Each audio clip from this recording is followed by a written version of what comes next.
Xiao can conquer all his enemies, and today I'll be telling you how to build him best. Let's get into it. 4-piece Vermilion hereafter. So this set grants Xiao tons of attack based on him losing HP, and this is quite good for him when playing in his best in slot teams. Xiao gets so much damage bonus from his own burst, Farina's burst, Farzan's burst, and Xianyun's weapon if you have it. Attack becomes a super high value stat in these teams. But if you're already playing Xiao with the likes of Bennett and are using Primordial Spear over Homa and have huge sources of attack already, Vermilion's buffs won't be as strong. But take a look at this comparison. Bennett Xiao with 4-piece Vermilion and 2-piece Xiao. As you can see, Vermilion is still the best choice even with a ton of attack in your party. Xiao's tailor-made set is sadly just not as impactful in the way Emblem of Severed Fate would be for Raiden, jumping from 2 Electro to Noblesse. So now 4-piece Mayonnaise Hunter. The 2-piece, it can work if you're using a certain combo against bosses or weaving in Yolan procs. Now for the 4-piece. So Xiao gives himself crit rate via Ascension, and if you use Xianyun, that's even more crit rate. So why choose this set? Xiao does very large individual damage instances. If one of your plunges don't crit, it's a big DPS loss. It isn't as bad for a character like Alhaitham, who is fine if they don't land every hit as a crit. Mayonnaise Hunter gets your crit rate so high, but you can assure crits on nearly every plunge, and he has natural synergy with it, since he has his own HP loss mechanics. So you don't even need to bring Farina to make use of this set. It will actually end up being stronger than Vermilion hereafter. And then 2-piece sets. These include 2-piece attack percent and animal percent. You can also play attack percent together. This can end up being the strongest choice for your Xiao if it has the strongest substats. These are raw, unconditional buffs which will be fine in all of Xiao's teams. One configuration will be better than the other depending on your team. If you have a ton of damage bonus already, 2 attack may be best for you. I would say experiment with what you have and see what grants you the best subs. Xiao has 2 main stat routes. The generally best, attack percent, animal percent, crit percent, or attack percent, crit percent. Sometimes if you have a much stronger attack percent goblet and you have overflowing damage bonus in your team, an attack goblet can serve you fine. Animal percent will be stronger on the whole, but you can make do with the former. Here's a comparison so you can see yourself. As for substats, simple. He ascends with crit rate, but you want as much rate as possible. And for Xiao to do solid damage as a hyper carry, you want a huge amount of crit damage. 70 plus to 200 plus goes for both 4-star and 5-star weapon Xiaos. I genuinely recommend as much attack as you can get on top of that. 2000 is too low in my opinion, so 2100 would be my recommended breakpoint for a 4-star weapon Xiao at least. 2200 being ideal. A 5-star weapon Xiao build should aim for 2400 attack at least, and a range of 2400 to 2600 would be ideal. So Xiao's ER depends on comp and the favs in your team. If you're playing triple Animo, you can get away with quite low ER and invest more into offensive subs. But a traditional Xiao hyper team is going to want to stay more sustained. After all, the majority of Xiao's damage needs his burst to activate. I recommend playing Favonius on supports like Farzan, Jean, Xianyun, and Zhongli. Xiao's sets are all highly accessible. Strongbox Vermilion, 2-piece sets, or farm the resident efficient Mayonnaise Hunter.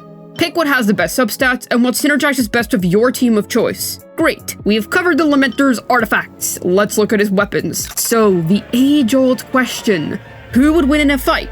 Xiao or his C4? Who wins? Primordial Jade Spear or Staff of Homa? First, R1 Jade Spear, standard weapon but not so standard performance on Xiao. Pretty great for him, actually, with massive base attack which he really wants and a passive that continues to fuel him with attack. Also, you get style points. If you combine the crit he gets from his weapon with his Ascension, you get 46.3% crit rate. You can also use normal attack cancels in between plunges to stack the passive faster. Then R1 Homa. Huge stat stick, also big base attack and lots of crit damage. The passive is also solid in the teams it works in. So why Homa over Primordial Jade Wing Spear? Well, in a high investment Xiao team, Homa beats PJWS. This is because you get all of Homa's benefit up front. Jade Spear's passive stacking always finishes at the end of Xianyun's buff duration. You also use up most of Farina's fanfare by the point of fully stacking PJWS's passive. It all boils down to artifact investment. PJWS is a higher DPR and will be better for longer lasting rotations, but Homa will do more damage during the plunges that Xianyun buffs. so at high artifact investment, you'll hit HP thresholds faster. Alright, now that war's out of the way, let's see Xiao's other great choices. R1 Calamity Queller gives Xiao access to easy attack and damage bonus buff. It's pretty easy to use, and you don't have to do anything strenuous to stack Queller's passive. Decent. R1 Vortex Vanquisher is also considerable for a low to mid investment Xiao, but still using Zhongli. You can really make use of the passive easily with him, and get a ton of attack out of it, which Xiao teams really want, but once you upgrade to the higher end Xiao comps, this guy falls off quite a bit. Worst 5-star options for him, which will still be viable, are Scarlet Sands and Skyward Spine. They don't provide Xiao with much else other than stat sticks, but they will work if you have nothing else for him. Now for Xiao's 4-star weapons. I will warn that Xiao does perform a lot worse without a 5-star weapon. As a hyper carry, he wants expensive gear. I will cover the very best 4-stars you can use to get decent performance out of Xiao. If a 4-star isn't mentioned here, it's because it's flat out bad. R5 Deathmatch is Xiao's strongest 4-star choice. Expensive, but will get you more desirable performance over other 4-star picks. Even at R1, this fella is a great pick, giving Xiao plenty of crit and attack percent. Free-to-plays have access to 2 decent Xiao options, Blackcliff Pole or Missive Windspear. R5 Blackcliff gives Xiao tons of attack and will be your budget Homa. Nice stats for a 4-star weapon. The passive is quite conditional and won't be relevant in boss chambers, or chambers where the individual enemies have huge HP count. It'll be your best free Xiao pick. It'll also work well at R1. R5 Missive Windspear's passive can last nearly all of Xiao's burst duration and give him lots of attack. Just make sure you have a bunch of crit value in your artifacts to compensate. Good free-to-play choice if you are around for the event. R5 Favonius Lance is also not a complete meme on Xiao, but only if you're not playing him as a carry. Xiao can hold 4VV and drive a national comp while still contributing some of his own damage. He can be a solo animal with enough ER too. Now for 2 rather conditional weapons, R5 Lithic Spear and R5 Prospector's Drill. Yeah, I bet you didn't know about the drill either. R5 Lithic Spear can be nice if you're running a team with mostly Liyue units, but in Xiao's best in slot team, you'll only ever have Shan Yun adding up to 2 in the team. Worse yet, if you use C4 Jean over Shan Yun, then Xiao will be the only Liyuan in the team. Quite conditional, and it's not as good at R1. You want the refinements. If it fits your circumstances, go for it, and it's not a bad pick in such a case. R5 Prospector's Drill is a funny one. An banner weapon with a passive that'll only proc after Xiao's first rotation, so it'll start to be effective on the second rotation, and you have to delay using Xiao's skill after casting his first burst, otherwise you'll proc the passive too early. But hey, high base attack and some nice attack percent and damage percent, usable if you own it, but don't go specifically for it. I will recommend getting Homa or Jade for Xiao. There's such huge increases for him, and a 5-star weapon's deserved since he's a hyper carry. Otherwise, shill $10 to get a deathmatch. Blackcliff Pole is your only other meaningful option. By the way, if you are enjoying the video, why not consider liking and subscribing? Maybe even leaving a cool comment down below. If you don't, then Xiao is gonna catch you in 4K. So who will we be pairing with our short king? None other than this collection of drama queens, Xiao, Farazan, Furina, and Shan Yun. Is easily Xiao's new best team. Farazan has been a huge buff to Xiao since her release, no questions asked. Ton of red shred, animal bonus percent, crit stats at C6, energy batterying, mold gripping, and some buffing with either TOTM or noblesse. Contrary to popular belief, Farazan is playable pre-C6 in Xiao teams. 220% ER will do, and let her hold a fab. She'll still be a huge boost to Xiao's damage even at C0. Xiao's best in slot support across all his teams. Furina's excellent with Xiao. There's a natural harmony between the two, with Xiao having HP loss mechanics in his kit. Furina provides a bunch of damage bonus percent, which Xiao still enjoys a lot even though he has so much himself. All plus, and plenty of extra sub DPS from Furina's end. Fantastic teammate for Xiao. Additionally, you should be playing Xiao with a healer anyway, so Furina demanding one is not a big deal. Xian Yun is Xian Nuts. 4-piece Viridescent buff to buff Furina's damage for higher team DPS, or 4-piece Song of Days Past to boost Xiao's damage. Your call. Noblesse is a fine team buffing set she can wear too.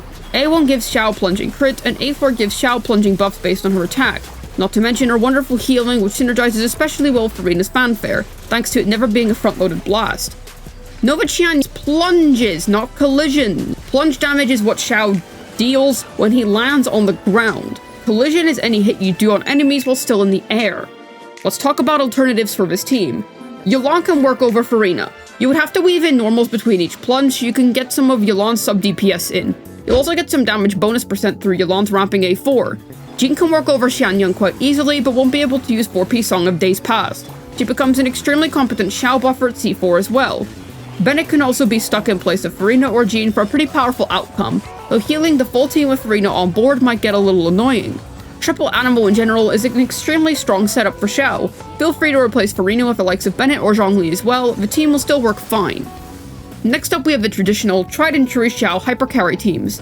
Xiao, Bennett, Animal Battery, and Zhongli, or Xiao, Farazan, C4 Jean, or Xianyun, Albedo Zhongli. Animal batteries for Xiao include Farazan, Xianyun, Fav Jean, C1 Sacrifice Sucrose, Kazuha, and Venti. Shush, I'm coping! Bennett has always been Xiao's traditional buffer. You want a lot of ER on Bennett here as a solo pyro, at least 250%, or run him on Favonius at the expense of lower attack buffing. Skyward Blade is a nice middle ground, good healer and buffer for him on the whole. Zhongli, ah yes, Xiao's adoptive father. Father Dragon gives Xiao lots of protection with his shield and love, and can hold TOTM to buff attack to the whole team. He can hold Fav to give the team ER, which I personally recommend you do. The 20% universal res shred is also excellent, as Farazan is currently Animo's only source of res shred. Your Animo should always be Farazan if you can use her. I've said why she's good. Otherwise, despite having Zhongli in his traditional teams, Jean can still be a good unit to use. Noblesse gives her buffing capabilities, and she generates good particles of Favonius, and her C4 makes Jean the next best thing if you're Farazanless. Xianyun's in a similar spot. If you can't use Farazan as the sole Animo slot, then you can use Xianyun for her buffing. C1 Sacrifice Sucrose isn't that bad if you're free to play. You get a ton of energy particles from her, and you can run sets like TOTM on her. If C1 gives enough energy to your Xiao, you can even run R5 TDDS and Sucrose and buff Xiao even more. EM buffing gets wasted here, but it's a cool alternative use case for Sucrose. B's next two choices are a bit more copium. Kazuha is a bit wasted here. Fantastic unit with most of his qualities in buffing and VV shredding. Sure, on Fav he'll battery Xiao just fine, and his grouping is nice since Xiao pushes enemies away, but I think that Maple Man has better use cases for himself personally. Workable if you want to use it though. As much as I love Xiao and Venti together, they don't work well. Venti's burst lifts enemies too high for Xiao to plunge upon, and if you leave Venti at a lower level, Xiao can hit the enemies inside, but that's wasting your Venti's full potential. Cute, but not a real combo. As for the double Geo core, Xiao needs to heal himself, so I'll immediately recommend C4 Jean and Xianyun. Jean is fine without cons too, but she's much better with. If your Xiao is super high investment and can clear all of Abyss without a healer, then Farazan will work fine. We know why Zhongli is good, as I explained earlier. Albedo provides Geo Resonance and offers a lot of sub DPS which Xiao can consistently trigger. Sadly his EM share is kinda whatever here. Either way, a fairly strong unit in this Xiao team, though I wouldn't go out of my way to pull him for Xiao if you don't have him already. Do that for Farazan instead. Ah, yes, spending for Farazan. That went well for me. So those were Xiao's carry teams. He has driver setups too. 4VV Xiao can drive National, dealing his own personal DPS and swirling everyone's elements. It's an okay team, will be nice for free-to-plays who want to play Xiao but don't have all his expensive teammates yet. You can hone in on Xiao a little more by playing double Pyro Xiao, replace the Hydro and Xiao National for any of the Animals which you can play with Xiao, and then buff his damage while still playing with Xiangling's powerful sub-DPS. A solid dual carry setup which I prefer over Xiaogun. Boy, that was a lot to take in. Drink some water, have a breather, perhaps a bite of almond tofu. Cool. Good job for getting through that. Let's head on to Xiao's talents. There'll be some interesting facts at the end of this section. But first, Xiao's normals. He'll deal 6 physical strikes in a row, nothing too special here. He's become more interesting after he uses burst. Xiao's skill is very straightforward. He'll rush towards enemies and deal some Animo damage, generating particles. His skill is 2 charges, so you can do this quickly one after another. Good stuff. Then for Xiao's burst. This is what enables the rest of his kit to truly shine. He puts on a mask because that's what the point of the mask is, and all his damage gets converted to Animo damage, including his normals and charge attack. His jump height will be massively increased and so will Xiao's AoE and attack damage. This burst is what turns him into a pogo stick boy and lets him lament all over the place. His kit's super straightforward, but he's a fossil himself as well as a fossil unit, so what do you expect? Old men these days. As for Xiao's Ascension passive, his A1 lets him deal up to 25% more damage after 15 seconds have passed, dealing 5% more after every 3 seconds during his burst. Pretty darn good A1, having straight up more unconditional damage is always excellent. Xiao's A4 gives his second skill 50% more damage if you use it within 7 seconds of his first skill, and if you have C1, this effect stacks and your third skill will deal 30% more damage. Decent A4, but more relevant for C6 players who use Xiao's skill constantly. Xiao's talent priorities are simple. His plunges scale off his normals, so level them first. His burst is what enables his plunges to do large amounts of damage. They're not the source of the plunge scalings themselves. His skill does some noteworthy damage, so level it. You can see how much of a damage contribution his skill does, and at C1, here's how much that contribution increases. So not huge, but it's something. Plus, I seriously recommend going for 10-8-9 over 9-8-8. You get a massive increase out of doing so. Here's how much he does at 9-8-8 and 10-8-9. It's very substantial and worth your resources to upgrade. Begging you not to stay at 8-8-8. You're missing out so much potential damage. Xiao's burst is additive to other damage bonus sources like his goblet. Going from 8 to 10 is around the 10% increase, which isn't huge, but I still think it's worth leveling to 9, especially if you crown his normals. Cool side tip, cancelling Xiao's normals. His normal has 2 parts, a swing of the spear and then a thrust. Spam your normal attack button and jump button at the same time to consistently cancel the second part of his normal attack animation. This helps you stack weapon passes faster like page AWS. If you're using Yulan, you can proc her dice faster.